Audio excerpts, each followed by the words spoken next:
make people watch. Yeah. All right, ready? Ready. Are we good? We're good. Do I look okay? Good. You look beautiful. You too. Oh, thank you. We do this just for us. I know. Are we recording? We are recording. That's funny. So it will remain to be seen whether I edit this out or leave I know, it. right? If it looks really cute, I'm going to leave it. Okay, you're the boss. Okay. Well, good afternoon. Hi everyone. I'm Gayle. I'm Christina. We're CraftyBeesFlorida. We're a podcast about knitting and beekeeping. Mm-hmm. And other crafty things. We have other crafty things. We do. Here. We have lots of crafty things. Today's June 9th. Yes, and this is episode 19. Yay. So welcome to returning viewers, and a big welcome to any new people who are joining us for the first time. Yeah. If you watch this and you enjoy it, please like and subscribe because it helps us be seen by other people. So There you go. Perfect. Done. It's been a while since we podcast. I think it's been a month. I think it's been a little over a month, to Really? be quite honest. Yeah. Well, But look, we've done a lot of stuff. We've done a lot of stuff. I know, right? How about that? Matching shirts. But This you know was what? fun. I would not have guessed. If you look at these, they look similar, but I wouldn't look at us if we went to the same function and we each had these on. I wouldn't be like, oh, look at Gayle and Christina, they're matching. Matching. No. No, I wouldn't say that. Either. In fact, I think we should wear them to our networking group on Wednesday and see if anybody else says, oh, look, Gayle and Christina are matching. I know. They're so nauseating. Yeah. They say that anyway. Probably. Everybody's always like, what are you doing with Gayle? Well, you probably already know this. Gayle, whatever you were talking, with your soap and stuff or your lotions. And they're like, you already probably know this. Sometimes I just try to act surprised. Oh. I do know it usually. I know. But I'm like, oh, because really? I run everything by you. Yeah, so you know what? Let's talk about these sweaters. Do you know Okay. the designer off the top of your head?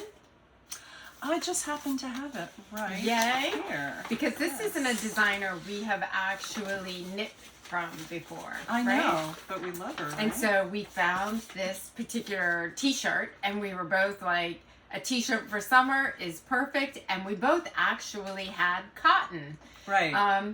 Because it was a previous episode that you broke out your neutral cotton. I was like, oh, I need some. And this was as neutral as I could get was this blue, which I adore. Yeah, I like it's this beautiful. blue. So Beautiful. I think it's neutral for me. So what is this one that we So knit? this pattern is called the Magna Flora, and it's designed by Elisa Hartzell. Mm-hmm.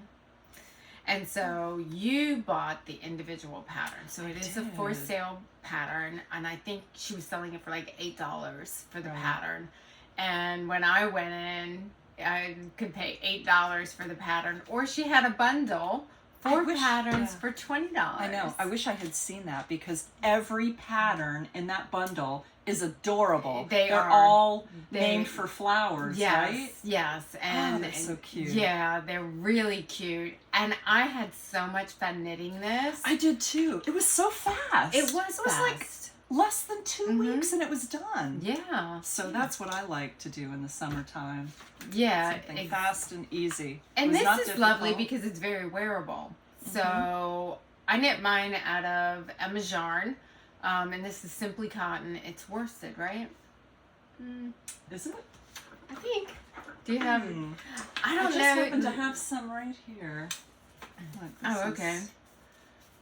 Yeah, comfy cotton. Comfy it's DK. cotton. DK. Okay. Yeah, which is actually, I believe, what this pattern calls for.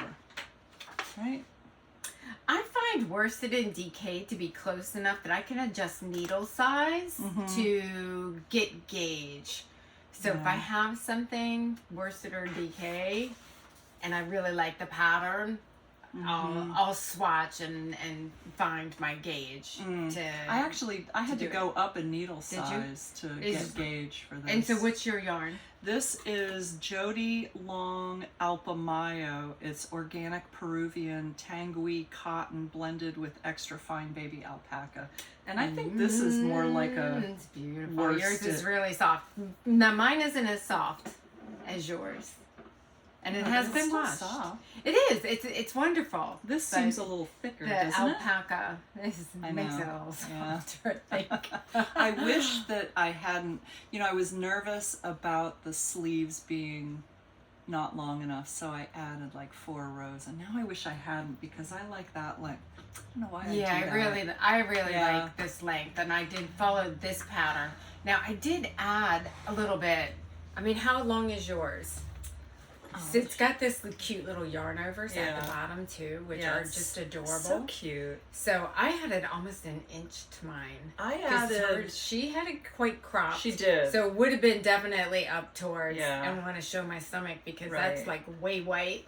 Blind everybody. I'm too old for that. No midriff stuff for me. I know. Anymore. I know. I think I added 2 or 3 inches to be honest, because it was so. It would have been. Ended like here for me. Yeah, which is super cute on the little young girls who can wear that, but I prefer to keep it covered. Yeah, and everybody else prefers that I keep it covered as well. So. But other than that, I didn't adjust my pattern at all. No. Other than I did go down the needle size just because, just naturally, I always go down. Right, exactly. Knitting wise, that is. Keep it clean. No, sorry.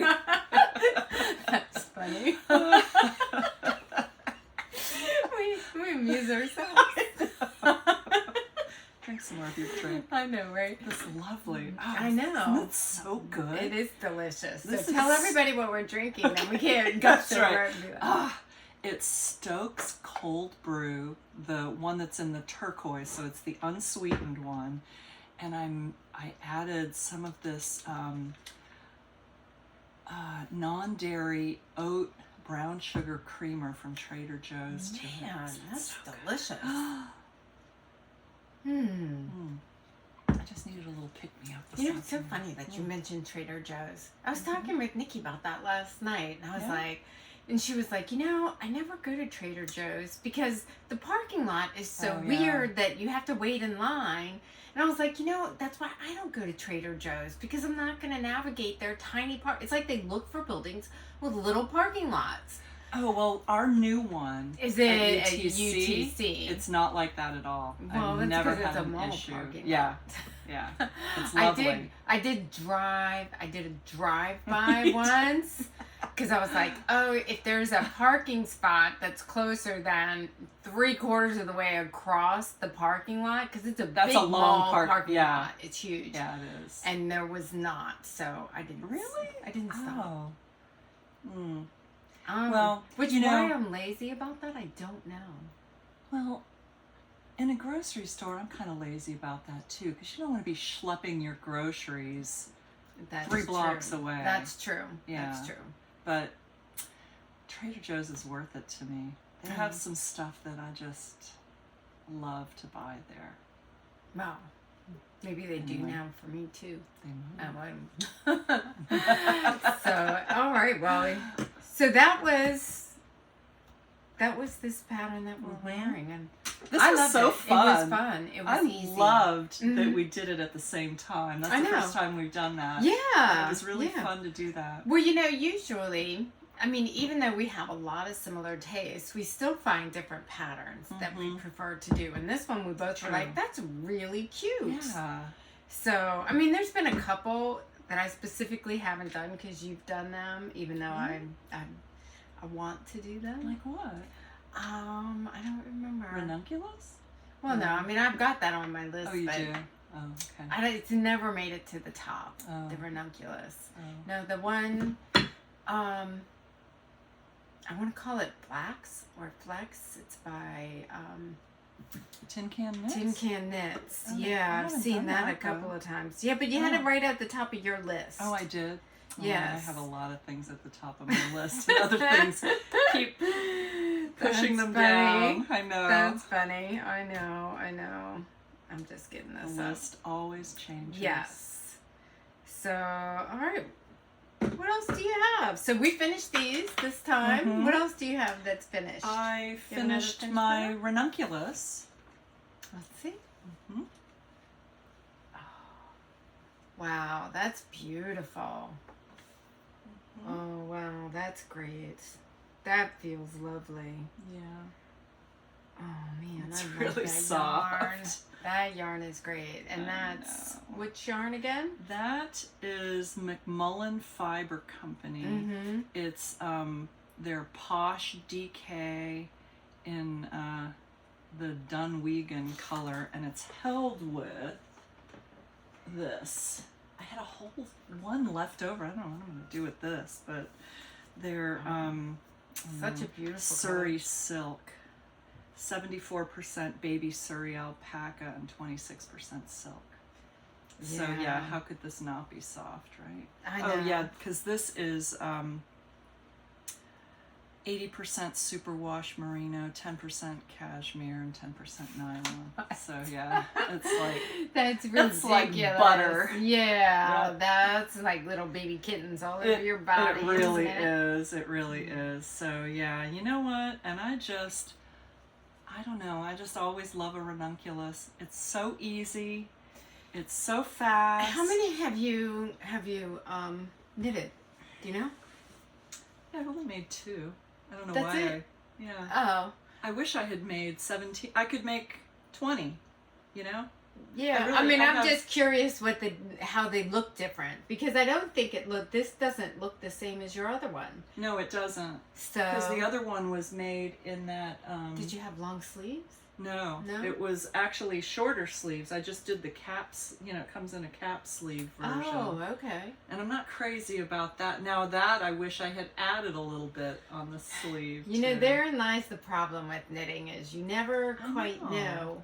I mean, maybe if you made the same thing twice out of the same yarn, because the yarn behaves differently. And I could, because that yarn is this, which I have Oh, okay, you have a some. ton of. Yeah, this is that stuff from Expression Fiber Arts. In fact, I think I made it in this color. And this is their vellum fingering, which is 70% baby alpaca, 20% mulberry silk, and 10% yak. Oh, that's nice. Yeah, so it's totally different from the one that I just made. Very lightweight, very, yeah. I saw this post on Facebook about some of her yarn, and it was the most beautiful colors. Really? Yeah, and I mean, I immediately went to her website to see if I could find them. I was like, oh, Christina, stop it. What would you do with it? Her posts are very tempting because everything she does is just gorgeous. I got an email this morning from her. Here it is. About Did you? Yeah, about these red. What? I know. I forgot what the gist of it was. This is a ridiculous colorway. Oh, strawberries. Oh, I saw Yeah. that. Look at these colors. Oh. What? Yeah, those are right up your alley. I know. They don't That's really what do anything for me. I was like, as soon as I saw those colors, and I was like, what would I put them with? And I was like, oh, I'd have to get a black yarn and make something. Yeah, those colors are insane. I would love them. They are. But they're quite bright though. I don't know if that would be something. I'm attracted to them, but I don't wear a ton of bright colors. Would you say? Yeah, you're right. I really like them. ton of. I know. Well, you're going to be wearing something bright. Oh, you know what? I guess I should. What? I just kind of assume that everybody knows the Ranunculus. Oh yeah. But in case people don't, right. It's a pattern by Midori Hirose, and it's been knitted probably hundreds of thousands of times. It's a very popular pattern. Yeah. And it's popular because it's very customizable. There's a lot you can do with it. There's a 3/4 length version. There's, you know, the sleeveless version. There's the short sleeves. Yeah. You know, and doesn't it go all the way from lace weight all the way up to bulky, right? Yes. So, I mean, when you've got a pattern that's versatile, it speaks to everybody. It does. You know? Yeah. And the only reason I think people don't do it is because they're like, I'm not going to do it because everybody else is doing it. But you know what? I don't if think it makes a beautiful sweater. It does. And I don't think anybody just does one. I see so many people who are like, oh yeah, I have 5 ranunculi. That's funny. Well, you know, isn't it interesting that some people will do the same thing twice, and other people, it doesn't even matter if they messed up one, they're not going to do it over again. They won't repeat. I don't repeat a lot, but I would. I'm not against it. It depends on the pattern. Yeah. Like, I don't think I'd ever do the unbearable sweater again because... Was it unbearable? It was almost Sorry. unbearable. Because it was my first color, you know. I mean, come on. Who picks something like that for your first color work pattern? I know. That was me. That was crazy for you to do that. But you did get to wear it and meet them, so I did. That's okay. Yeah, that was fun. Yeah, I love that little necklace. Where'd you get that little shell? Are there crystals in there? Yeah. Is that one of those Swarovski crystal ones or no? I don't know. It's not. No? My husband gave me this for Valentine's Day this year. Oh man, he's doing good this year, isn't he? He's getting A++. He is. He's doing good on the jewel. He's a pretty good little jewelry buyer. That's good. He does good work. So my husband won't buy jewelry unless I go pick it out. Really? Yeah. That's okay. I can pick it out. Yeah, sure. He's probably a very smart man. You know, we just will play to our strengths and weaknesses, right?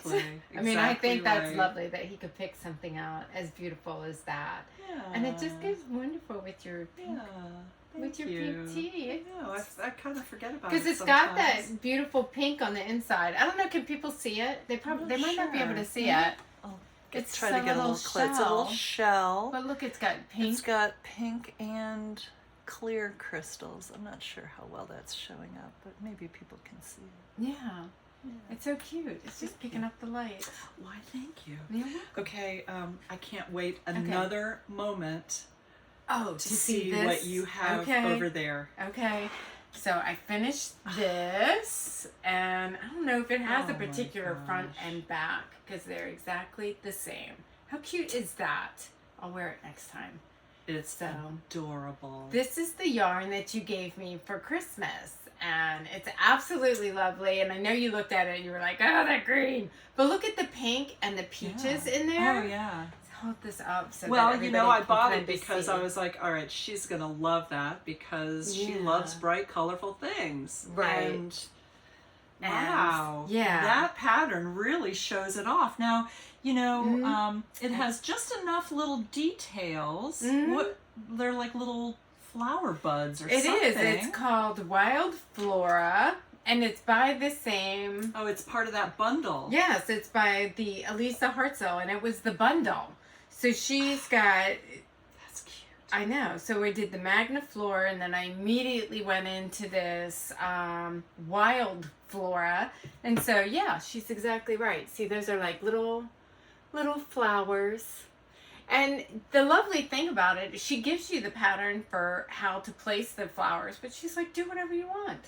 You know, I mean, they're your flowers. If you want them all over, go all over. If you just want a few at the top, just do a few at the top. Whatever. So, yeah. I mean, once you knew the placement and you had your count, you could do whatever you wanted. Oh, my gosh. So, yeah. So, was that easy to... Oh, my God. It was easier than this one. Now, the only thing, it doesn't have short rows. So, the front and the back are essentially the same. That's interesting. I wonder why she did that. I don't know. It's because not like she doesn't know how to do it because this had short rows. I really like the short rows on this one. Yeah, because it really differentiates the front from the back. Well, yeah, and it makes it hang right because, you know. Yes. And I will Because say... we're all a bunch of hunchbacks. Well, I mean... Yeah, there you go. You're... That's us. Yeah. You'd think you'd have more in the front than the back, but you don't. I guess because across your shoulders, you have more width, right? Or something. Oh. Well, I think if it brings it up higher in the back, then it'll bring it a little lower in the front, so it's not choking you. Which this one is quite high, and she had on the cast on to use a smaller needle size. Oh. And I did that, and I was like, wondering, am I going to get this over my head? So it is quite small. I would probably do a regular needle size in the future because, well, cotton doesn't really have a lot of give. Right. Once you block it, it's kind of what you got is what you got. Yeah, yeah. So you know I'd have she called for a smaller needle with this cast on too, I believe, and I worried about that because I was like, oh, is that going to fit over my head? Yeah. And so she also had the smaller needle for the bind off on the sleeves, which I probably would. Turned out so cute. It did. Though. It's just cute. So, it's adorable. So is this? How many skeins of yarn is this? It was about 2 1/4. I've got this much left of the skein. Oh, okay. So did you have to? Did you have to finesse where you were starting the next one, or did you just end where you ended and start? This is actually, it's funny that you say that because this is actually where it is right here. This is the end of one. You can kind of see it's a little yellow, a little yellower here, and it just happened to be that way. I probably would have finessed it a little bit if I could, within reason. I mean, I wouldn't waste this yarn. So if I had to just let it go and do a different color, I would have. But it came close enough that luck of the draw, I guess, on that one. Turned out so cute. Now it makes me wanna. This is mine of the same yarn. Oh, I didn't know this you got some. Oh, that's beautiful. Yeah, so it's Juniper Moon Farm Cumulus Dappled. Yeah. Israeli Mako cotton and a touch of nylon for strength. And my colorway is Sunny Meadow. What's yours? Oh. It's wait. On the side. Oh, sorry. Oh, sorry. No, that's okay. June afternoon. Yeah. Oh. Yeah, that's beautiful. Look, you got some. Hold on up there so we can see some purples in there. Yeah. Oh, that's beautiful. Yeah. That's pretty. How many skeins do you have? I think I have 3. I think I bought you 3. Oh. That's gonna be perfect. 3. That's gonna be perfect. You could make that. I could, couldn't I? Well, I mean. And it's just so cute. It just fits perfectly. Does this designer does a really nice job on fit, I think. Other than she goes for a more cropped look. Right. But that's easy enough to fix. Everybody knows you just add an inch or two. Make it whatever length you want. Yeah, exactly. So that's perfect. I'll wear it next time. Yeah, I was dying to see that. Yeah, really cute. That yarn just turned out so beautiful. And you can't really tell when you look in the skein how much of one color you get and then the next. So it really, and the pattern is subtle enough that it doesn't, the little flowers, they don't take away from the beauty of the yarn. But if somebody's really looking at your sweater, they're like, oh, those flowers are beautiful. They see what they are. Well, and I often think if I'm using a variegated yarn, I do something very plain because I feel like the beauty of the yarn should speak for itself. But that does not; those don't compete with each other at all. I'm kind of surprised. And it kept it interesting. Yeah, you're not just doing knit rows. Yeah. Right. Yeah. So. Great. It did. I'm really pleased with it. Yeah. What else you got? Anything else? Finished? Nothing else finished. No. A couple that I'm working on. What do you have over there that you finished? I've got my socks that I finished. So Cute. this was the skein that I was so excited to start working on. It's Emma's yarn, and I think, what's the name of it? Lucky Charm? I need my glasses to even read this stuff now. It's ridiculous. Oh, look, that says denim. I brought that so that I would know what this color is. So the color of this sweater is called denim. Oh, it's not these? Yeah. Oh. Yeah. Oh. Well, this was, I kept this tag because it's Emma's yarn in denim for this sweater.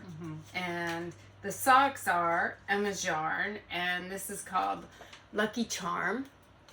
And so this is, I think it's so adorable. So the main color is Lucky Charm, and then the yellow is Yellow Submarine, and the orange is Thai Tea.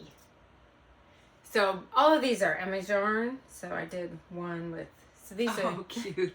opposite day. So that's how I did those. So I love that Lucky Charm. It's so cute. Really cute. Yeah, it really is very pretty.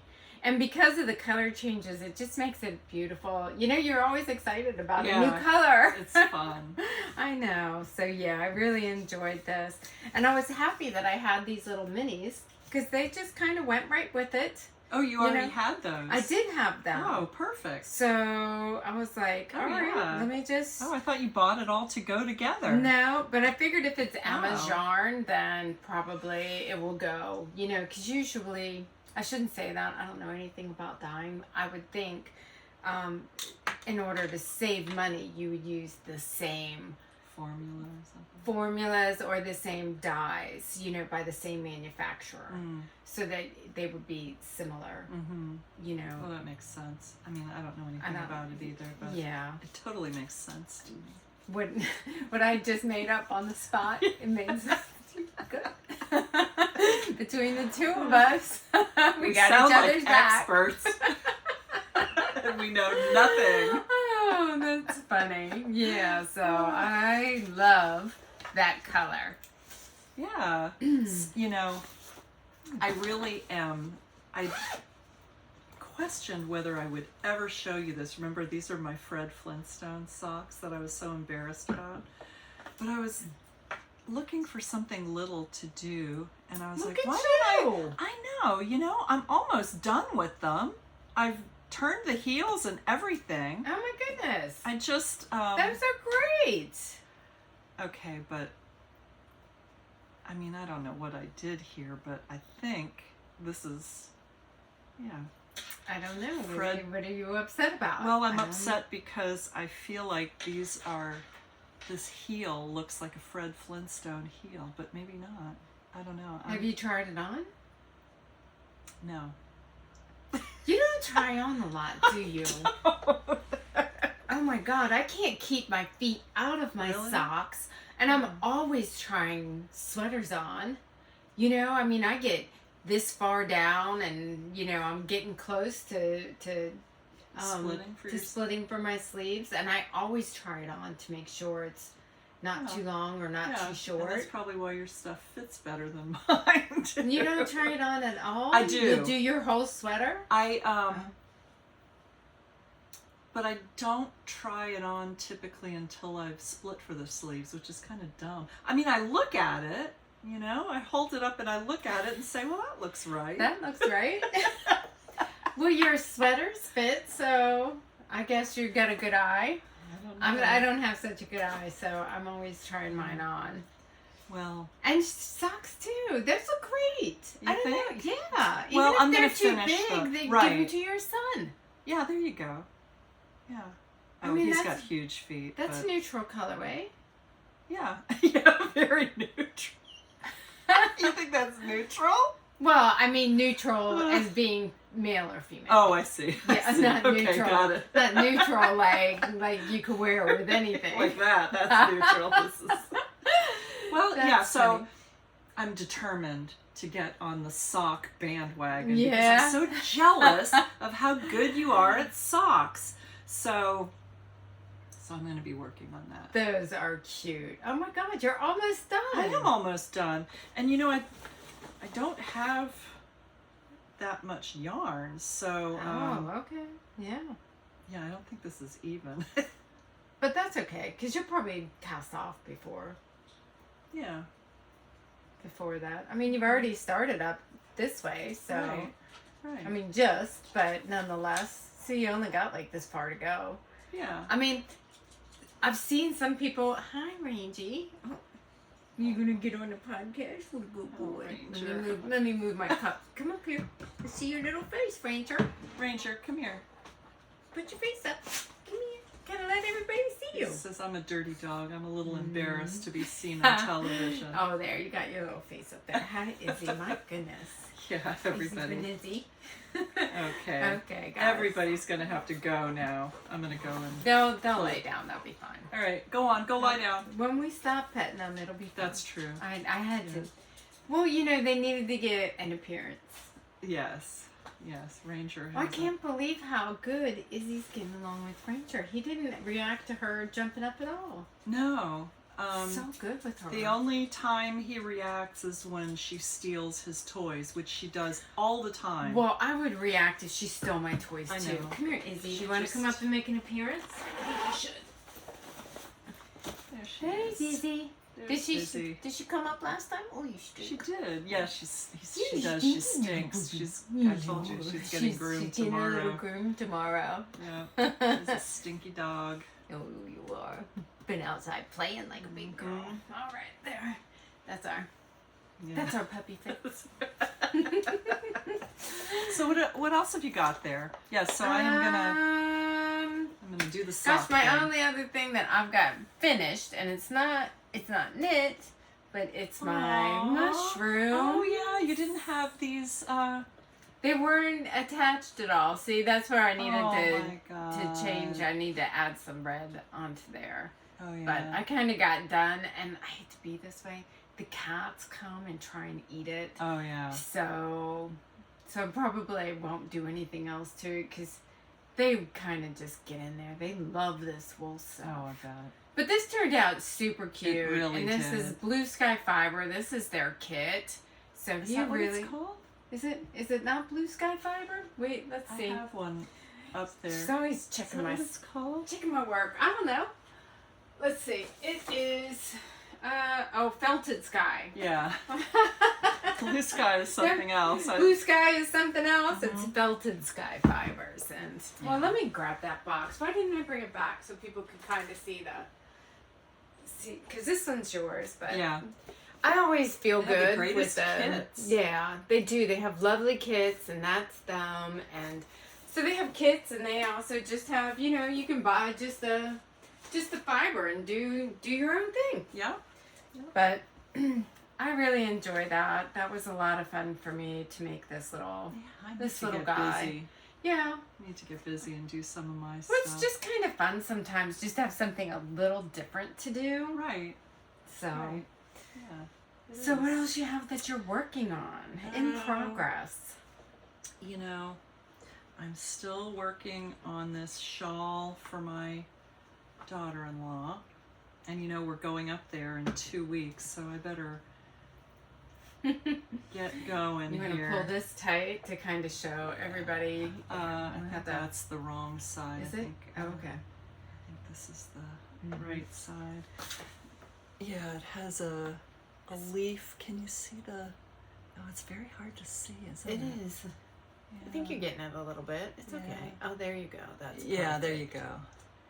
So this is pure silk with these beautiful little blue beads every so often. Yeah. I've never knit with... This is like knitting with thread. I mean, it's very it's... tiny. Takes a long time. But I'm getting there. How much more do you have to do? Well, I've started the decrease. So, so I'm more than halfway done. But, I really need to concentrate on it. And I figure if I just knit for, like 15 hours per day for the next week, I can get it done. You laugh. There I'm gonna have you to do go. that. There you go. 15 hours per day for the next week. That's funny. Did I show you this? Did we show you this Poston wrap last time when we were here? I don't know. I don't know what. Okay. Well, I started. It's called the Poston Scarf and Wrap, and it's by Amy Loudon. And I'll show it. It's nice because they have. It can be a scarf or it can be a wrap. Oh. Just depends on what you want to do with it and how thick you want to make it. Oh. I don't think you showed I that. did not? No. I didn't. That's gorgeous. So I'm doing here. See if you can hold that, and then maybe we could just stretch it just a little bit. Oh, there you go. Perfect. So this is tan. This is like a rose color, and this is sage. Oh yeah, maybe I have a vague memory of it now. Yeah. Oh, so and this is what yarn is this? It's two held together. Oh. So it's this is prism yarn. Prism yarn? Wait a minute, let me look. It's primrose. I had to say prism. I knew that wasn't right. Primrose, and it's their Crea Cloud.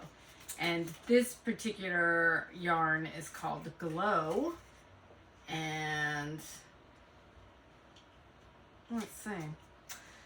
I thought it said Himalayan pink or Himalayan sea salt or something, but I don't see that on there. I'll hold that up so everybody can see it. And then this one is an Expression Fiber Arts. Yeah, Crea Cloud. Yeah, see that says Glow, but that's not right. It says it's Himalayan Pink Salt is the name of it, and it's Primrose Yarn Company. So there's their logo, Primrose Yarn Company, and it's Crea Cloud. And then the other one is So Crea Cloud is 74% Suri alpaca and 26% silk. Yeah. That's why it That's feels why like it feels a fluffy so little good. cloud. And so the other one is Oh, Antique Rose Hues. So they're these. Hold on, would you? And then Ooh, up that's here. soft. So we've got the rose, the tan, and the green. What's that made up of? And that is Expression Fiber Arts Antique Rose Hues. It's called her Crema Sock, and it's 70% merino wool and 30% mulberry silk. Oh, okay. So I'll let everybody see that. She started doing this for a while on her kits. And I think she stopped. Have you ordered any of her kits recently? No. Expression Fiber Arts? What do you mean, started doing what? Just a label on the bag. Oh. Instead of the label on the yarn itself, which I didn't like care that. for that at all. Because if something comes out of your bag or you lose your bag, you don't know what you've got. That's right. So, yeah, I didn't care for that at all. And I don't know that she's doing it anymore, but I haven't bought like a kit in a while. So I have so many of maybe. her kids, but... Yeah, I don't know. So this was, where's my phone? The Poston, and I'll hold this up so everybody can kind of see what that is. Oh, let me get mine. That is beautiful. So the Poston Scarf and Wrap. So I'm holding two together to make it bigger, so to make the wrap. But you could just do a lace weight and make a scarf, or a fingering weight, make a bigger scarf, or just a lighter wrap, make it, you know. So that's what I really liked about this, is it really was very versatile. Yeah. And as soon as I saw that, I was like, oh, I've been waiting for something to use these colors with, and I thought, that's gonna look pretty. So started that, and I'm enjoying it. It's Very just nice. it's just enough change to make it interesting, but it's still TV knitting. But you know, even if I mess up, I tend not to go back. I'm like, whatevs. You're good at that.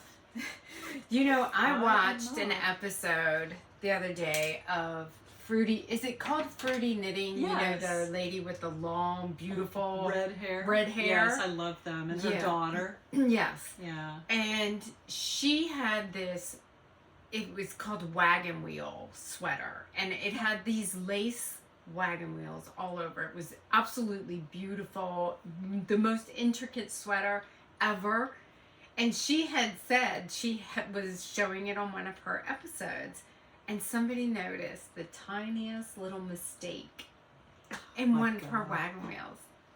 And so she actually cut her sweater and went back and fixed it and matched up all the lace pieces 1-to-1 in order to fix it. Yes. Oh. And I was like, number one, how did anybody notice that? And number two, why would you put it in the notes like, hey, you messed up? Just keep that to yourself.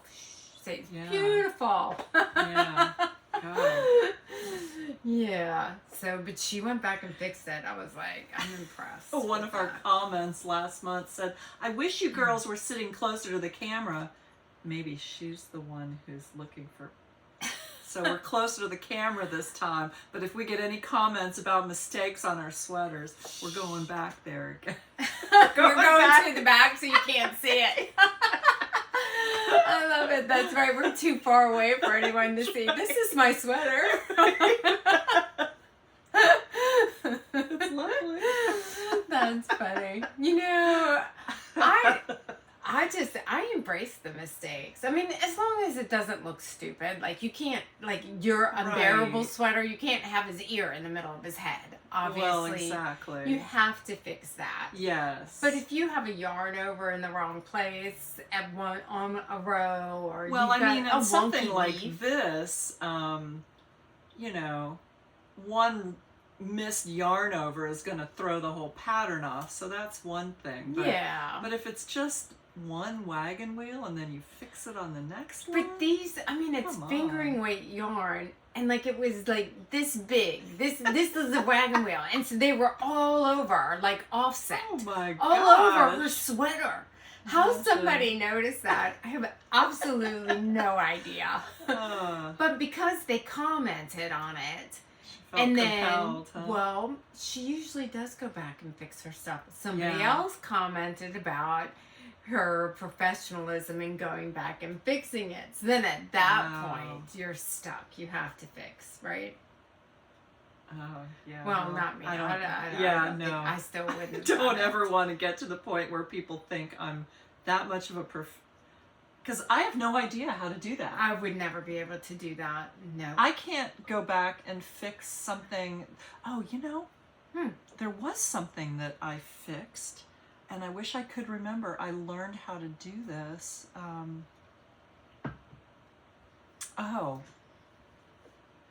didn't know you could, well, of course you can fix anything, but I had no idea how to do this. I had missed a stitch on a row below. And I saw it. And I was like, oh, how do I fix that? Like it dropped, or what do you mean? No, I can't remember exactly. Like you purled and you were supposed to knit? I can't remember, but it was something the row below. And I Googled it and figured out how to fix it, and I did. I was very proud of myself. Do you have to knit to it and then drop the stitch and then go in with your crochet hook? No, it was not with a crochet hook. Oh, I wish I should have made a note. Next time I'll make a note so that I can mention it, because that would be really helpful for others. Yeah. And I was very proud of myself that I was able to fix that. If you can go back and fix it easily, I will. But sometimes, and I don't know if anybody else does this, like I see a mistake, and so you have to tink back like a bunch of rows. Like, let's say if it's lace and it's yarn overs. Yeah. I can't just let it all go and then pick up where I left, where, get everything back on the needle properly. Me either. I'm almost always going to end up with more of a mess than if I just ignored that one mistake. So then if I catch it in the same row, I will just tink back, stitch by stitch, until I get where I'm supposed to be. Me too. And I've done it before where I'm like, okay, now I'm fixing it, and I've gone through, and then like, daggone it, I'm still off. And then I had to tink back all the way again. By the third time, I'm usually like, I'm not doing it again. You know, and for some reason I just can't get that row right. But then Right. by then I think we've all been there. I've done it so It's many horrible. times my yarn is starting to fray a little bit to get that fuzzy feeling. Yeah. So I'm like, leave it. leave it. It's You gotta done. leave it. I've done it so many times. I feel like God has said, just Christina, it's perfect. Move on, Move Christina. Move on. That's my story, and I'm sticking to it. I think God is with you on that. I don't think he minds. That's right. That's funny. That's funny. My hair is like all fly away in my face today. Is it? Yeah, I like have one the little fan going because it's so hot here. Well, it's like one little piece. I don't know if anybody else ever gets that. You get one little flyaway piece, and it's always tickling your face. You Check know, out there. I started getting this Lina magazine. You know, it's from, where's it from? Looks Sweden, beautiful. Denmark, somewhere. It's a Scandinavian magazine. And it has the cutest things in it. Oh, God, I meant to go through this so that You know, I could show what I really it's been wanted so to. long since we've had a podcast, and then that's like neither of us were prepared. We're what very is sorry. today? Yeah. Right, yeah, like, what is today? No idea. Yeah, well, hopefully everybody's on their summer easygoing ways. You know, Easygoing. I mean, Give CraftyBeesFlorida a break. well, yeah. Oh, I don't know. this is the pattern that I saw that I love. Ooh. Isn't that pretty? Yeah. Let's see. Look at this little summer sweater with the little flowers at the bottom of it. Isn't that so cute? What is the name of it? I love that. It is called Oh gosh, that's so cute. Facette. It's by Faiza Membaza. Oh, you better hold that up so people can see it. What I do? I wonder if it's on Ravelry. Oh, I don't know. I don't know if these. I'll have to research that. Yeah, I'm gonna look you it gotta up look right it up now now? for us. Yes. They have. This is the most beautiful magazine. You know, it's more like a book than a magazine, because it's got a very like a linen cover on it. What was the And- name of that? Oh, Yeah, I know. You Sorry. just shut it right down. sure You were like, did. that's it. that's it. You're done. Yeah. We're You done didn't here. memorize it? Ah, Oh, it was no. called Facette, right? Was it? F-A-C-E? Facette. Oh, okay. Where'd it go? Oh. Oh yeah. It is quite on Ravelry, so if anybody Ah. liked it, you can find it right on there. Adorable. Oh, I like it. That's super cute. Isn't it cute? Yeah. Is that, would you call that a bell sleeve? I don't know. It's really a cute sleeve, though. Oh my God. Is it fingering weight? I wonder. God, you're asking me all I these know, it questions is and fingering. I keep closing my book. Yeah, it is fingering weight. I bet that would be lovely to wear, like, in the spring and fall. Yeah. Yeah. I like that very much. Mm-hmm. Are you going to knit it? Maybe. Maybe. No, maybe. Oh. So should we talk about our knit night? We should, but we didn't get Yes. any video. We I didn't. can't believe we did that. I can't believe we did it either. We had every intention of, and then Yeah. we just got so into it. And I got so busy because I had these two girls who, one is an attorney who works with my husband and her friend. I had met them a few months ago at, a seminar thing that they were at. Right. And of course, because I have lots of time on my hands, I bring my knitting, and they were so excited. They wanted to learn how to crochet, so I was teaching them how to crochet. And you know, they did a great job. They did. Really did. It's Yeah. so, I think it's easy when you're doing it all the time, when you're knitting or crocheting all the time, because you get that muscle memory. Right. You know, but when But if you're you've just never done it. you're just starting, Yeah. it's like it's so awkward to hold everything Right. at the same Yeah, time. you don't And they understand how to get the tension right. Right. Yeah. So I was impressed. They really did do a good job. So we started this knit night. It's like for 2 hours, and we called it a knit night, but you know, knitting, crocheting, whatever your fiber craft is, bring it. One lady brought Tunisian crochet, and so I wanted to show you. I have look, you have Tunisian crochet hooks. I do. I have a whole set of them. At one time, I really was thinking it was going to be my next thing, and so maybe it will be my next. Yeah. She was doing, but she was making up her pattern as she was going. I know. I'm like, how do you do that? She's very artistic. Yeah. She's a very artistic lady. Yep. So that was a lot of fun doing that. It was. And we're going to do it the first and third Mondays of every month. Mm-hmm. Yeah. Yeah. I've got a girl, and you'll probably meet her. You're coming Thursday to the networking meeting. You're subbing for someone. And she does cross stitch. And she's like, she just moved here, and she's like, I would love to have a group to be able to go to and meet some people and make some friends and do crafty things. So good. She's probably going to come and bring her cross stitch.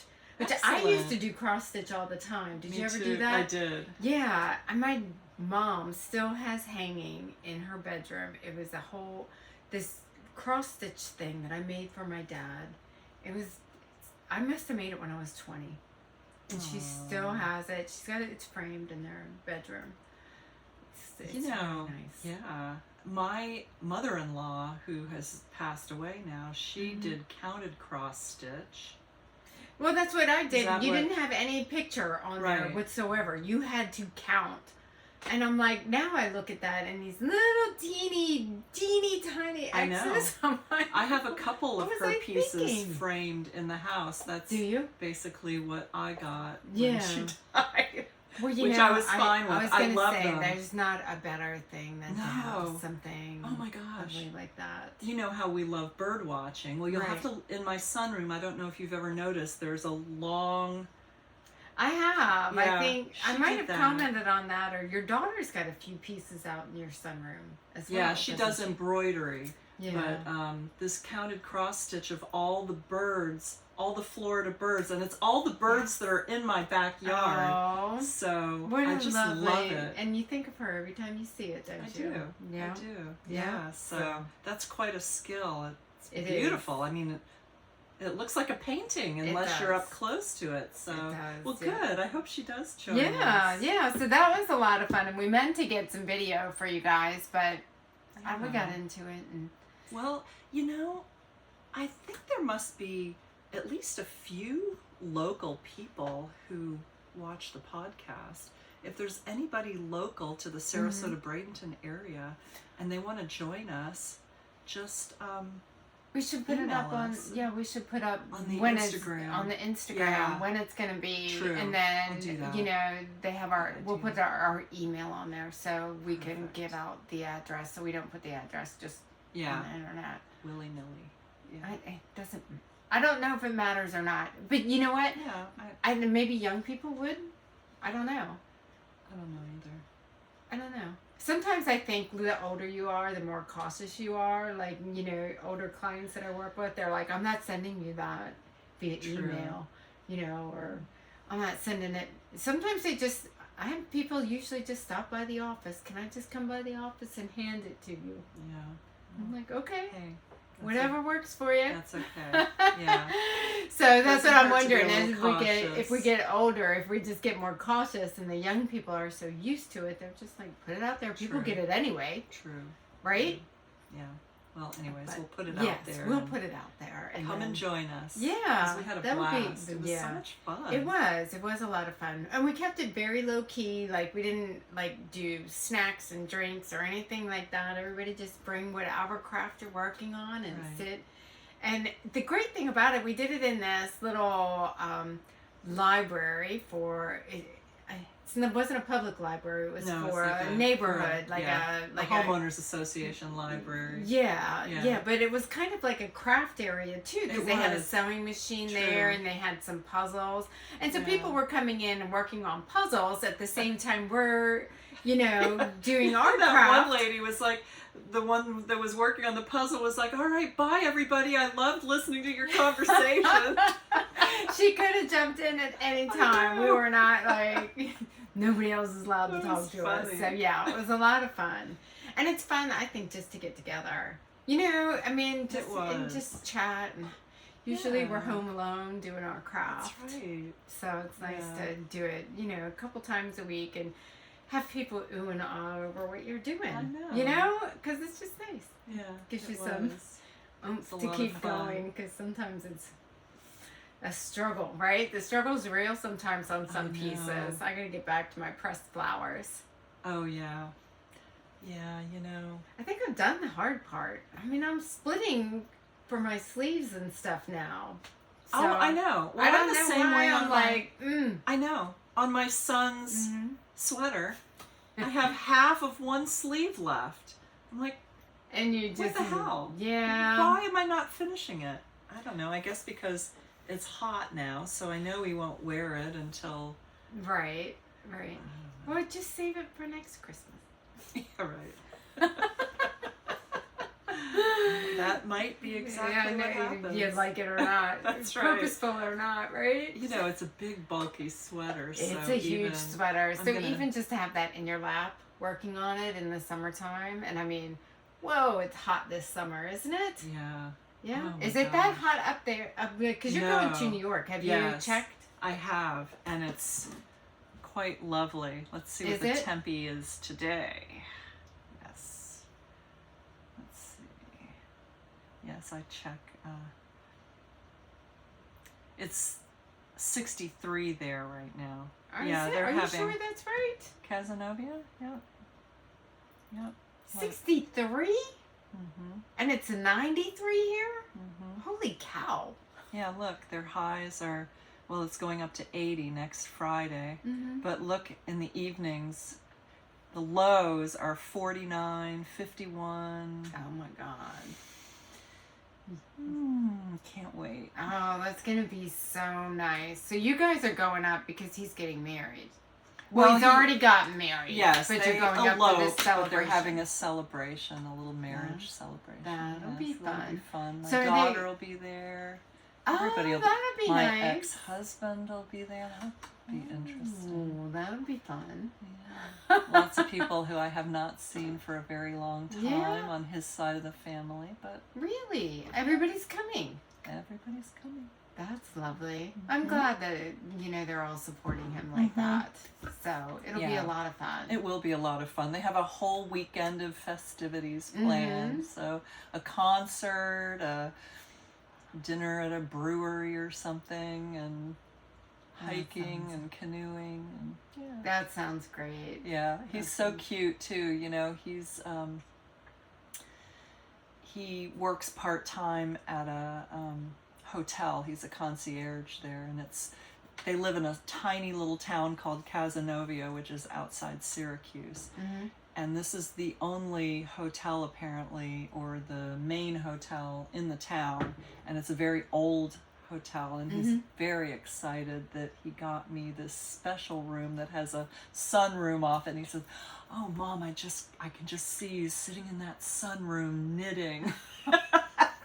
So apparently my children think all I do is just sit around and knit all day. Do you do something else other than take care of your millions of bees now?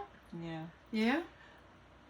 Do you have more stuff to show, or should we transition into beekeeping? Yeah, I guess we should transition into beekeeping. I don't really have anything else. Me? No, I don't. Well, it's been so long, and you'd think we'd have more to show for ourselves. Than two entire sweaters each? Yes. I mean... You know what? Wait a minute, though. I have one more thing to talk about. Oh. It's not anything.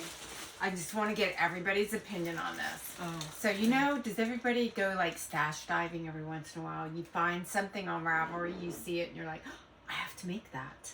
Yes. So that's what I did. Anybody with a stash does that. Yes. And who doesn't have a That's stash? what I did. And then you get into your stash and you get distracted. You start pulling out other stuff. Oh. I mean, look at this beautiful. This is Expression Fiber Arts as well. But look at this beautiful yarn. I don't know if it's blowing What is out. that? It's Speckle. It's Not like like a. it's like got a purple and a brown speckle Yeah. in there. Yeah.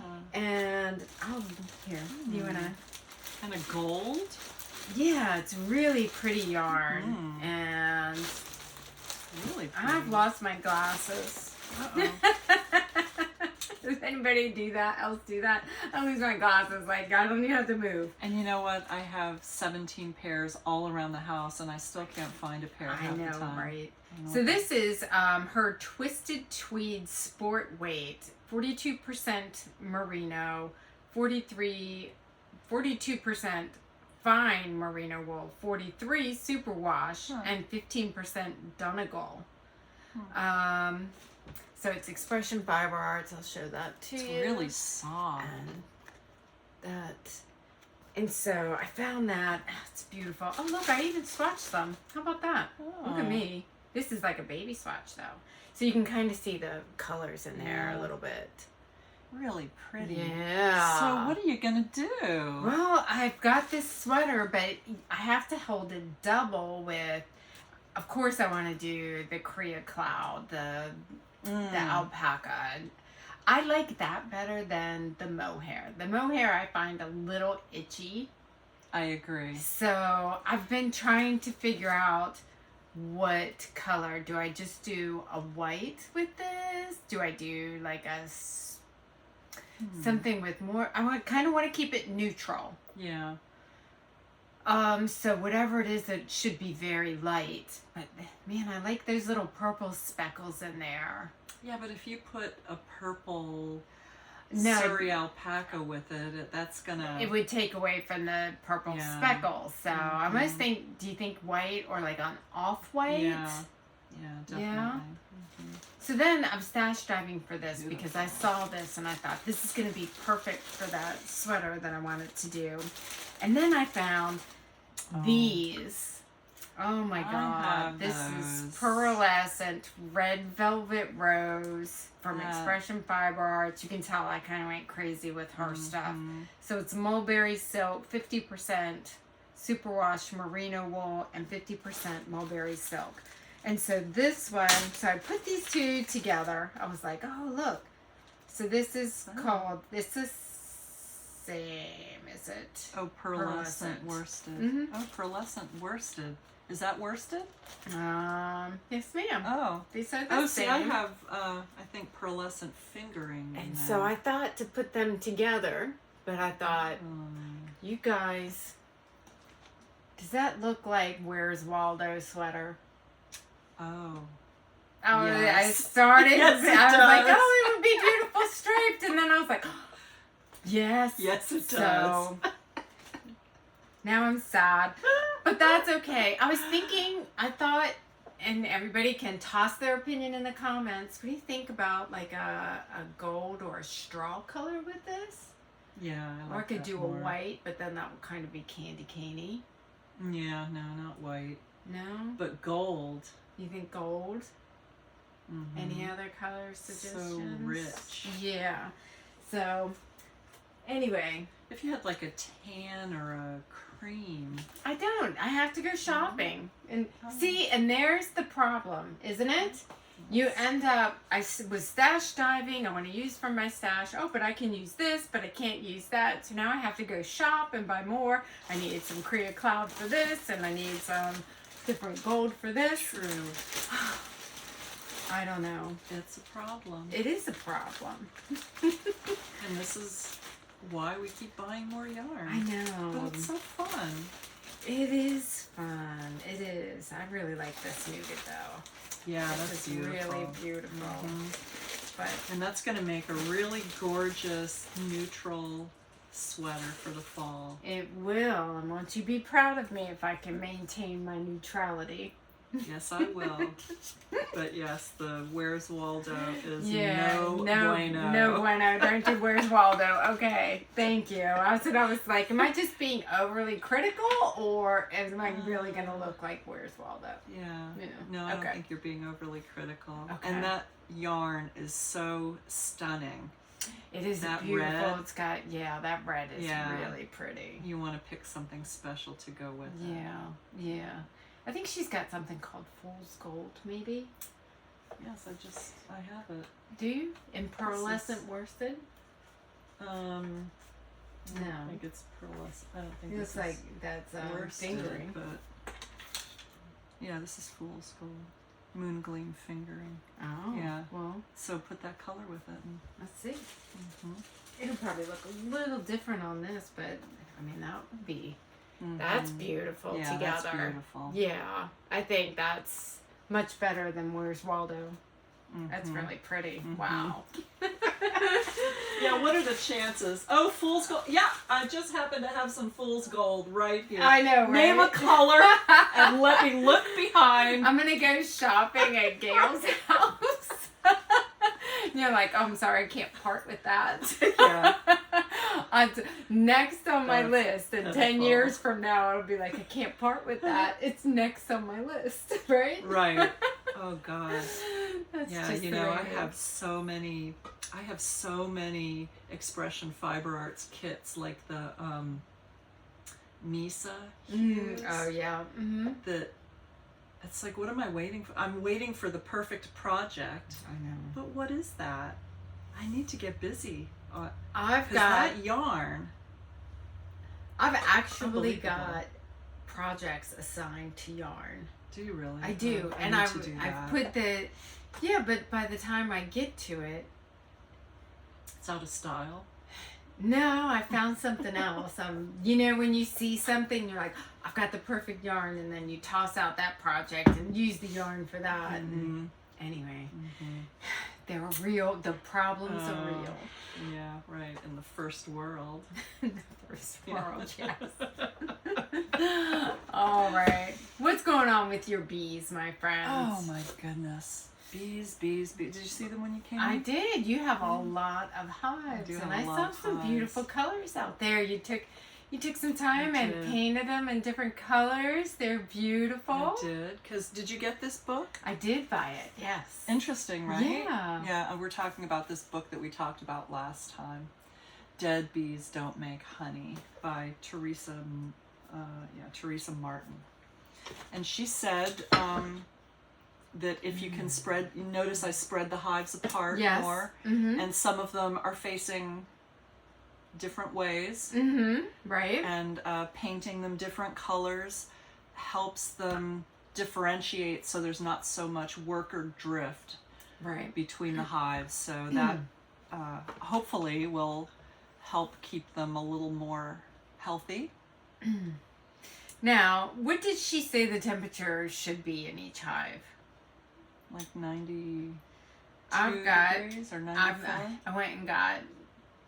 did you get the sensors? I did. I got the sensors. Did you really? I did.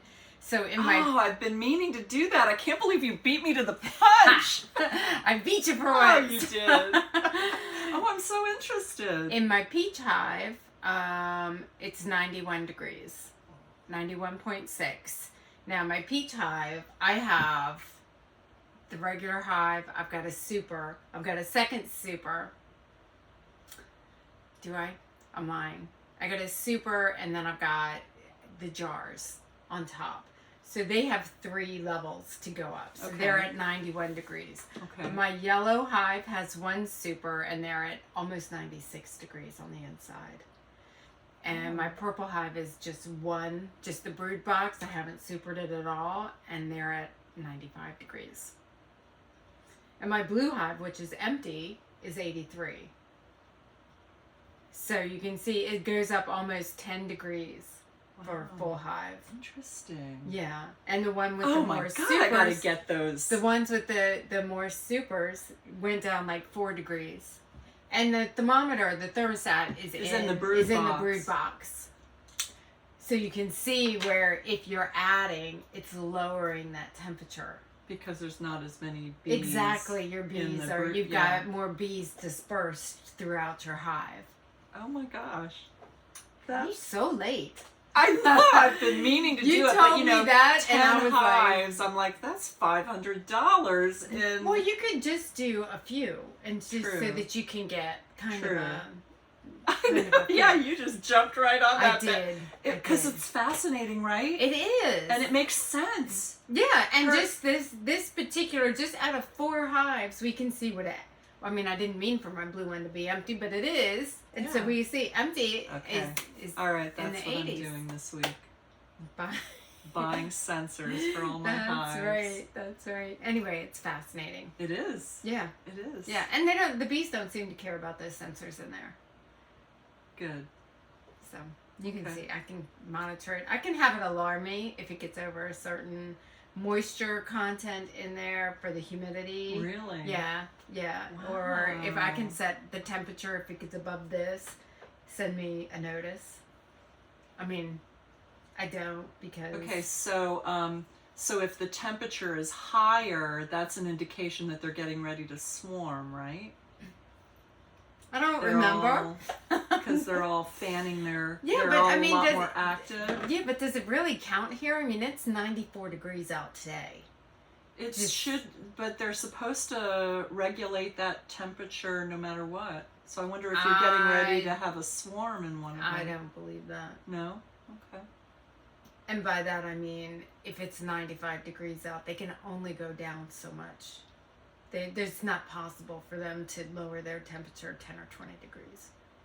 Because she said... not 10 or 20, well, but she 1 or said, 2. She said 85 degrees, I think, is what... I thought it was in the 80s. No. No? Mm-mm. All right. No. 92 degrees, I believe.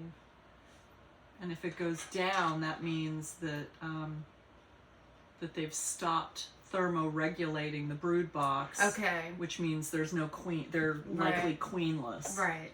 If it goes up, I think it means... Well, I know mine are getting ready to swarm. Okay. I know that. Okay. Okay. Perfect. I know that. Excellent. And I say that because my purple hive is my small hive. And so there's not enough bees in there. Although they're doing great. She's growing that hive like leaps and bounds. As a matter of fact, it was on my list to get in there first thing this morning. Oh my and God, that did not happen. Yes. So sadly I didn't you know, I was hoping if I go in there and it's 80% I could super them. Yeah. But I wasn't planning on them making any honey. Yeah. You know, at least not this spring. Maybe if they grow enough for September. Yeah. But not now. But I was hoping maybe they were doing good enough. But I mean, they're not big enough to want to swarm, I don't think. Okay. Which is why I say that. Why I'm like, sure. Okay. Well, now you're making me question myself. No, I'm gonna have to go out there and check those bees again. Yeah, I meant to go out there this weekend, and it was just so it's stifling. Last weekend, I was out there on Saturday at 8:30 in the morning, and it was actually kind of pleasant. It was not bad. Okay. This week, at 7 o'clock in the morning, it's already 85 degrees. So it's just miserably hot. But you know what? We're going to be getting rain this week, so that's going to cool things off. Finally going to get some rain? Yes. Nice. Everybody's saying, like, Have Tuesday, you been giving your bees any water? No. No? I've been taking water out to mine, yeah. Really? It's well, I mean, I've been filling my my bird bath up. Oh, okay. But... Well, you've got the pond. I guess I have a pond behind my house, too. I do. I don't know if mine is brackish water, I think. Well, they like that. Do they? Oh, yeah. Oh, okay. They love that. They love filthy water. They do. Do they? Yeah. They Look, we're both like rubbing. I'm rubbing my neck. Yeah, no, they don't mind about that. Oh, okay. Yeah, yeah, you know, taking out fresh water for them. Oh. And I don't know why. Mine used to love I even took a video one time of the trough, the horse trough that's in the front pasture. Yeah. They loved that, and it was perfect because they could land right on the edge, and I kept it so that the water was like a little tiny waterfall going over, and they could, but they're not, this latest bunch has not found that, so. Isn't it interesting? I don't know where they're going. You know, Probably I thought neighbor's that pool. the same, I was looking at mine the other day because I've got all these mangroves in front of my house and they're all blooming. They're all full of white flowers. So in front of my house, across the street, everything's full of these white mangrove flowers. Happy And there's bees. not a bee There's on no them. bees? No. Isn't that interesting? Yeah, so I did the same thing. Where are they going? They clearly found something. Right. Because they're making honey. But I don't know where they're getting it. Yeah. It's not mango honey this year. Did I give you that magazine? I think I brought it back to you. Where did I put it? Oh, I just couldn't About remember. the flow hive. Yeah. Yeah. Okay. Did you read that article? I didn't read it all. Oh my gosh, those people were doing lots of stuff to make their flow hives work. Yeah. But, I think it comes down to bees too, because like I said, my peach hive loves that flow hive. They are filling it up like crazy. So I'm like, they love it. Yeah. Yellow didn't touch it last year, so I gave them a regular super this year. Yeah. So, anyway. Well, I got to get out and check. You were mine. telling us about your bees, and I hijacked you. Oh. When we went to temperature. Sorry. Oh. I was so excited that you did that. Wow. Yeah, but now I'm nervous. You're like, oh, yours are going to swarm. It's 95 degrees, Christina. You're losing all your bees. That's not what I said. I'm like a teenager over here. You ever say something to your teenager? Don't wear those shorts. They are too short. Right. And they're like, Mom, you told me I look like a whore. That's not what I said. I said they were too short. I went through my teen filter. You sure did. Okay. So sorry. yeah, my I think I have 9 hives right now. I had 10. One of them totally absconded. This is a weird. Was that one of the new ones that you just bought? It's one of the first There's batch turkeys. that I know. And the last batch I bought from Man Lake are, I knew that when I bought them, and I meant to call Man Lake and say, It was these light? they were all light. Well, one of them was so light. One of them has some wax moths in it. I scraped everything out, and I hate wax moths. I know. I mean, they're really hard to get rid of once you have them in your hive. I know. I pulled every frame out that I saw any wax moth activity, but you can't see it all. Yeah. The eggs grow in there. What I should have done, and what I will do in the next day or two when I go in there, is take a couple frames from a really strong brood box with a lot of nurse bees and add them to that weaker hive, because that's why the wax moths take over, is when the hive is weak. Do you have them in a regular box? What do you mean? Like a 10 frame box? Yeah. Why don't you just put them in a smaller nuke so they don't have as much space? I could do that too. Either way. Yeah. Either way, good idea. That would be that's where my mind would go. Is put them in a smaller space so they can grow themselves. Mm-hmm. Are you still feeding them? No. Okay. I never fed any of those because they came with resources. They came with some honey. Okay. So. See, I always still fed mine. Not Really? necessarily to give them. I guess my thought process on it was, if I feed them and they're like, oh my God, look, I'm getting all of this. This is a great place to live. And so we're not going to leave, even though they're still going out and finding their own resources. But to me, they're kind of acclimating to their new place. So I felt like if I give them something else, just some sugar water, then they're like, holy cow, this is the best place ever. And I know I'm totally, what do they call that? Anthropomorphizing. But that's what I do.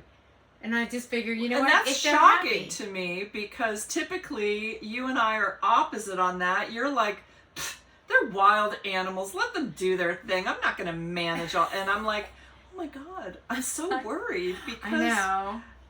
Yeah, I do always feed a new. Oh. Well, I have more experience with buying bees than you because I'm always losing my hives, so I have to buy more. No, and you've tended to keep yours year over year. Until this year, when I basically lost everything. You did not. You lost like 1 or 2 hives, no, I did not. And then you bought a bunch of new ones for your business. Yeah, but You had 5. How many did you lose over the summer or the winter? Over the winter? Yeah. I didn't lose them in the winter, but starting in spring, they overwintered just fine. Mm-hmm. Starting in spring, I basically lost almost everything. Like, I think I only have 1 I had 2, and they were both so weak that I did a newspaper split and combined them. I lost everything else. Yeah. Wait, it was you had terrible. 2 big hives. I still saw them out there. Your 2 big hives. They still had lots of bees, right? Those were the first batch that I bought from Man Lake. Really? Yeah. Mm-hmm. So your 2 big hives that you had over winter?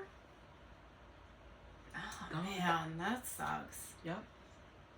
Then they died, or they left, or they just didn't.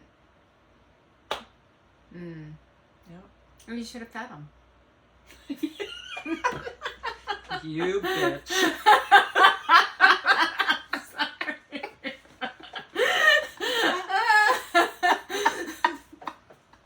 Live and learn. Well, you know what? I never would have fed mine except for you fed them every year prior. This is the first year you haven't fed them, right? If they have nothing, if they have no honey, if they have no resources of their own, then yes, I will feed them. Yeah, but even you always leave them honey. You never take all of their honey. I mean, I don't think... Well, last time, no, I guess you're right. But, yeah, and maybe that was my mistake. I fed them a little bit.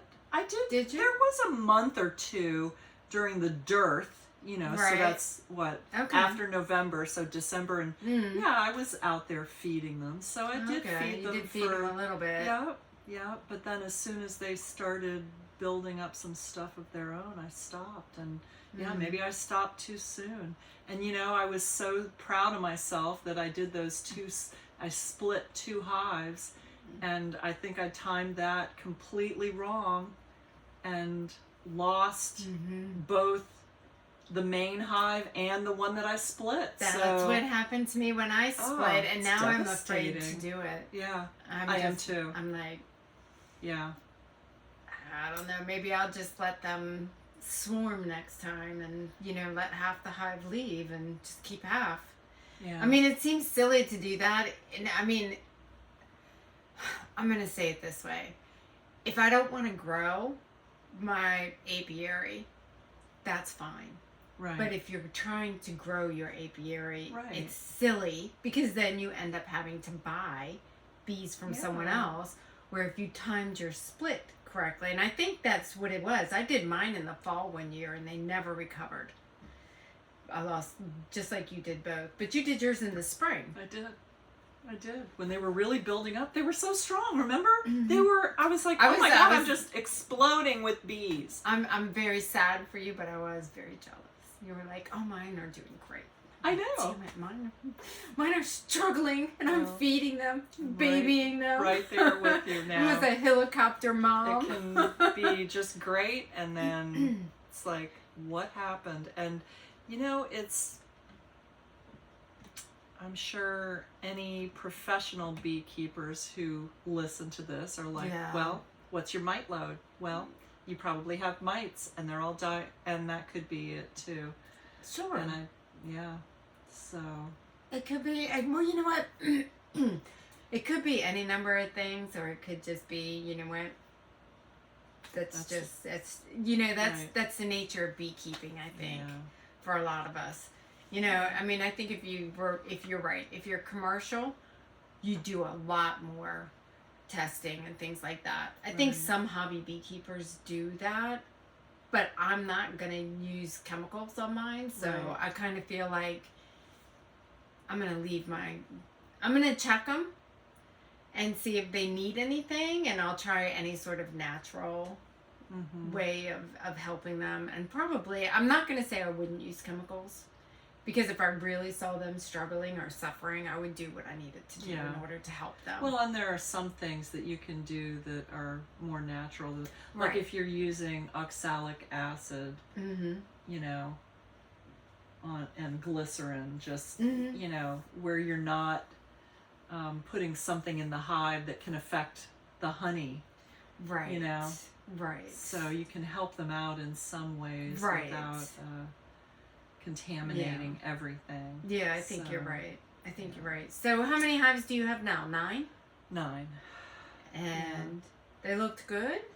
Or they're still... All except that one. I have one weird one, and it's that one that I joined two really weak hives together. Right. They're so odd.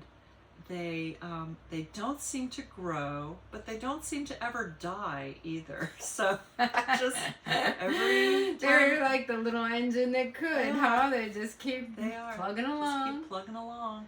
And every time I look in there, I see a queen and I see eggs. So it's funny, but yeah. So I think I'll have some honey to harvest probably in the next, you know, I have a couple of them that have 2 supers. I saw that when I came in. Yeah, so they're putting up some honey. They're bringing in a lot of pollen and nectar right now. Yeah, so. Yeah. We have a lot of palm trees in bloom around here, so I guess it's soft I noticed right that. now. Yep. Yeah, I saw that too. All of that.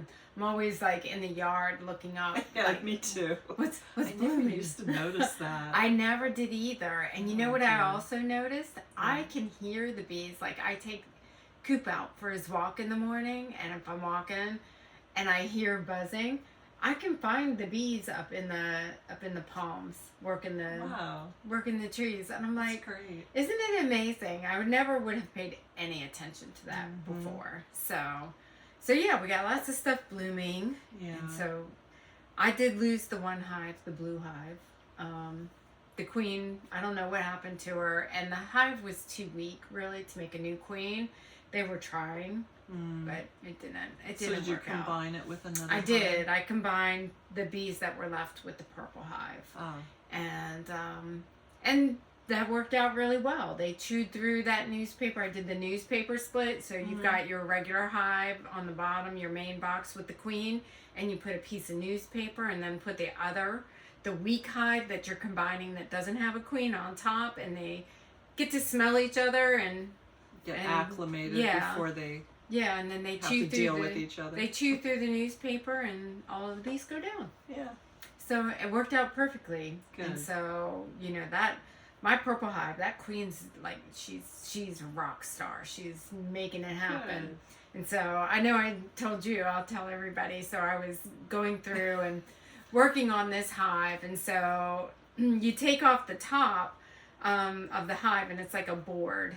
And so you're supposed to check both sides to make sure your queen's not on there. I did that. I didn't see her. I put it down and went through the hive. And I went through and was looking at, that's when I was combining them. I went and looked at the purple hive and was doing my thing. And so then I went to close it up, and I was like, holy cow, is that the queen? The queen was on the lid that was laying in the grass. So I was like, oh my God. And so your initial reaction is like, oh shit, and I ran and grabbed it and moved it like pretty quick, going back to the hive to put her back, and she flew away. And so I'm watching this queen, and she's like a fat queen. She's a fatty. And so she's like... Which means she's full of eggs, the big healthy one. Yeah, she's a big healthy queen, and she's struggling. I mean, she's working her wings off to get some height. And she flew up into the palm tree. And I was like, do you know that feeling of like utter, like your heart just drops to your feet? You're like, Yes, I do know it. God. And so I sat there, I stood there, it must have been for like a whole minute, like, oh my God, what do I do? And eventually I just said, there's nothing I can do. And so, what did I do? I left the lid laying next to the hive.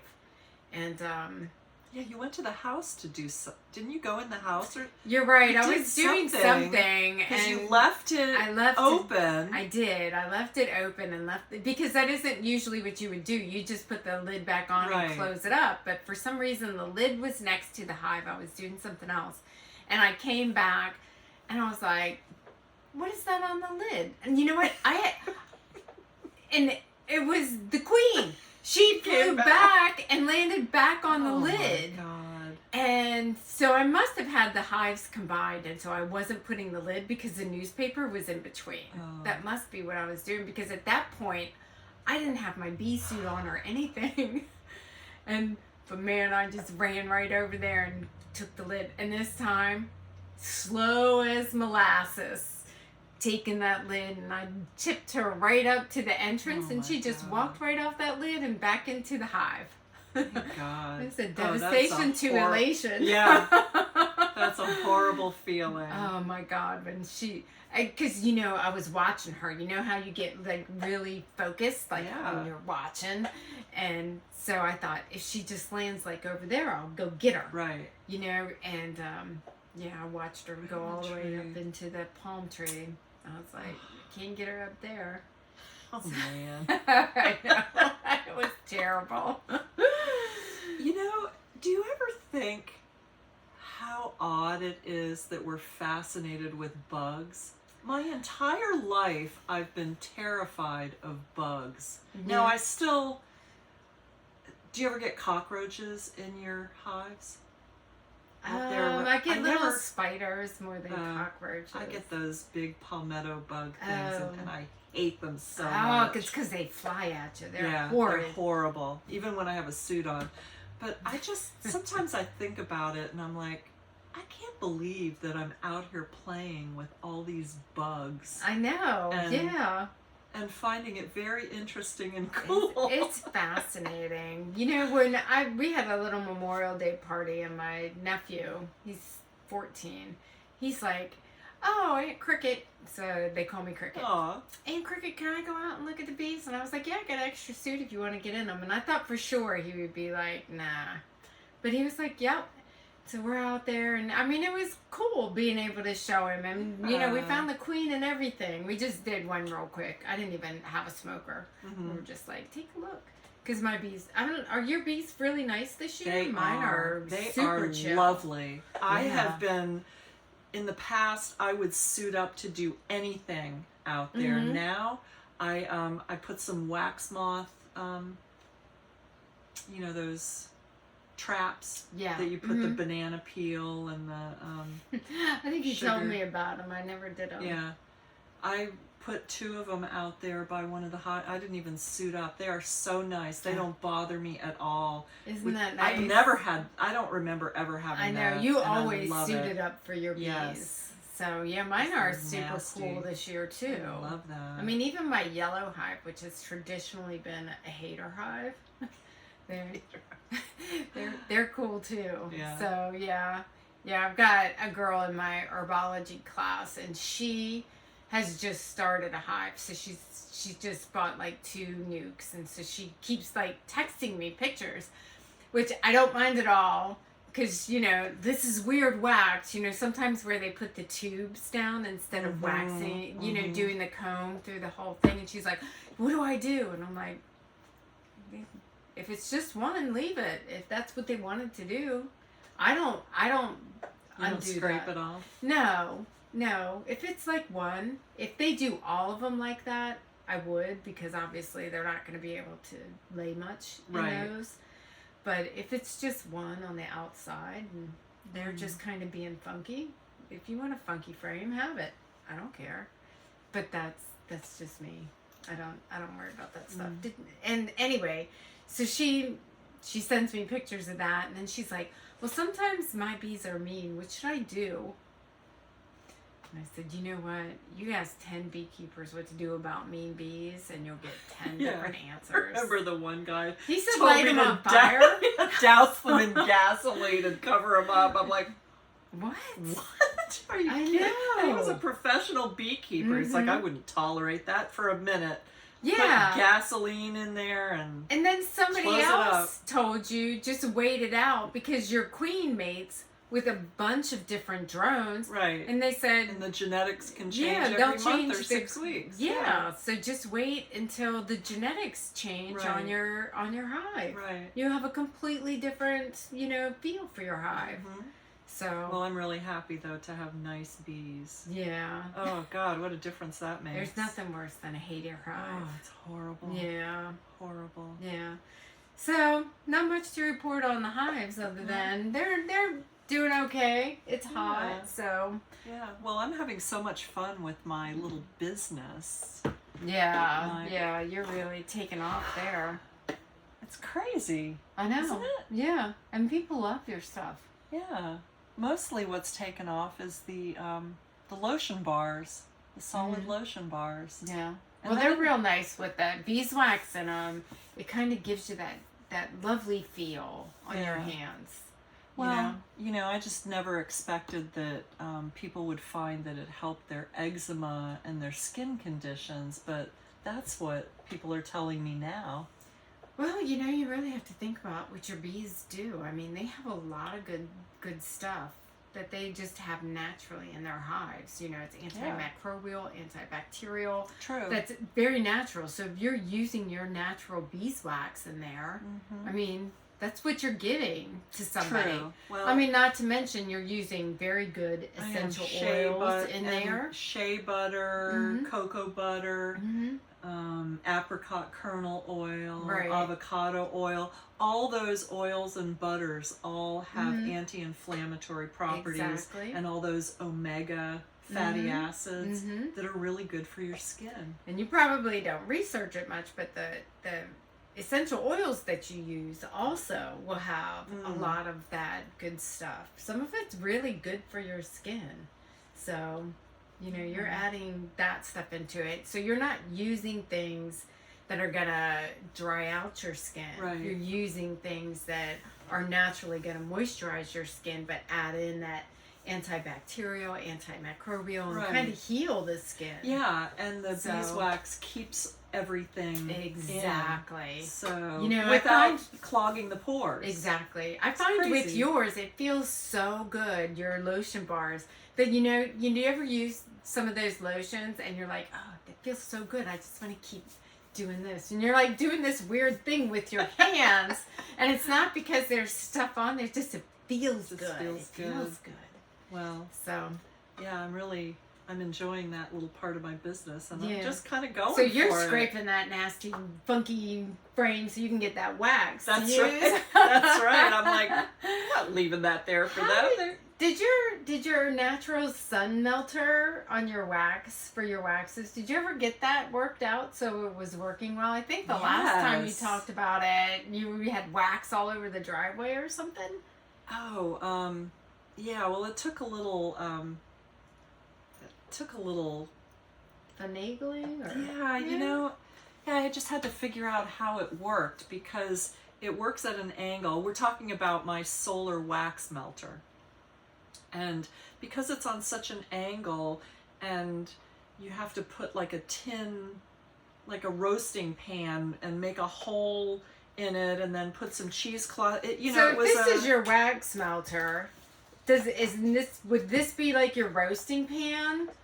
Is that what you mean? It sits in the roasting pan? The roasting pan sits in the wax melter, and it's at such an angle and the wax is so heavy that it like tipped my entire roasting pan over and all came flowing out. But yes, I did get that figured out. And the most fascinating thing, and I'm going to let you taste this after we finish podcasting. All of this wax that was in my freezer, and it was like 3 years worth of wax cappings in my freezer. I know. You didn't have anything else in your freezer, did you? I had nothing else in my freezer. No. I know. My husband is like, can you please that? Yeah, we have no room for food. It's all wax cappings. Oh my God. Funny. But you know, the honey liquefied far sooner than the wax. Okay. And I didn't realize there was so much honey. I got 3 big jars of honey out of my wax cappings, and it's delicious. Oh, it is I so bet it is. thick and so, I don't know, Yummy. seasoned. I mean, it's just I don't know. It's so thick, so dark and Nice and concentrated. It's like caramel syrup. Oh wow, that sounds It's delicious. wonderful. Well, Yeah, I want to try that. You're gonna taste some. Yeah, that sounds soon here. great. Yeah, but yes, I did get some wax. Although it wasn't as much wax as I thought I would get. It's maybe a 3-pound block. So did it turn white? No, or is it still the yellow? It's color? still very yellow. Is it? Yeah. Huh. Yeah, some girl told me It that would, when she, it would like bleach it. out. Yeah. White, no. It didn't. Okay. So I don't like know. the yellow color. Does it still Yeah. smell really good? It does. Oh. Yeah. If you guys have ever smelled natural wax, natural beeswax, it smells like honey. It smells so delicious. I love it. It's nice. It is. It's a beautiful smell. So before we finish up here, so I want to show. So Christina taught me how to make soap. That's my latest thing. Yeah. Yeah. You make all your own soap. I and have do. for years, right? For your Yes. family. Yes. I had no idea. There's quite a process to it, and because it uses lye, it scared me to death. There's a lot of stuff online that makes you scared. And like I said, the first time I did it, I was all out on the porch. I must have had like aprons and goggles and gloves up to here. Like, you know, I was creating Frankenstein's monster. And then after you get used to it, you know, as long as you've got something protecting your eyes and your hands. Yeah. You know, and in a well ventilated, I wouldn't do it in a tiny room because you could smell the lye with the goat's milk.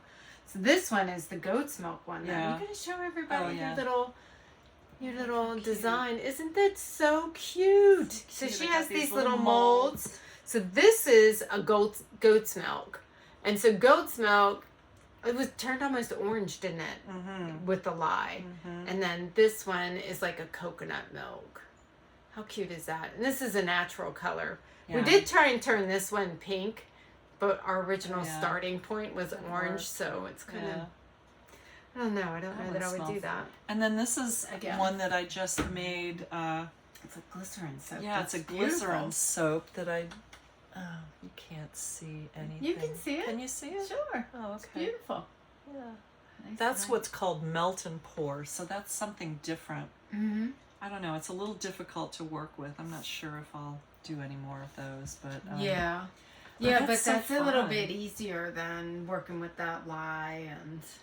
Well, it's easier in that regard, but not in the fact that it's like you're working with a giant bowl of snot. Oh. It's very you strange. don't make that sound appealing. I know. It's hard to work with.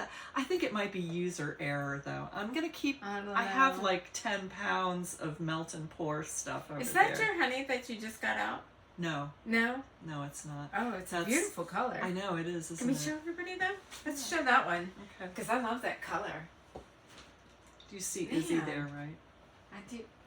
I didn't step on it. Yeah, I know. I just wanted to make sure that you did Look see at that her. beautiful color. Is this from your fall harvest last It year? is, yeah. Wow. That's a beautiful, beautiful color. Yeah. Man, that looks like good honey. It is good. That's my last bottle. Is it? Other than the stuff that I just harvested from my wax. Well, you're not giving that away, are you? No. Or selling it? No, No, I'm your not. husband No. will probably be very angry. Oh, yeah. With you. Yeah. Cause You gotta keep some of it. Exactly. Exactly. I have a cupboard full. My cupboard crystallized. I was older. Is that right? Yeah. I was reading up on why the honey might crystallize, and Well, that it means just- it's good. well, if you keep it a long time, I don't remember exactly what it said, but it said the older the honey, sometimes it will just crystallize. Right, Because I was thinking the moisture level goes down. Yeah. And so that's how you know it's real honey.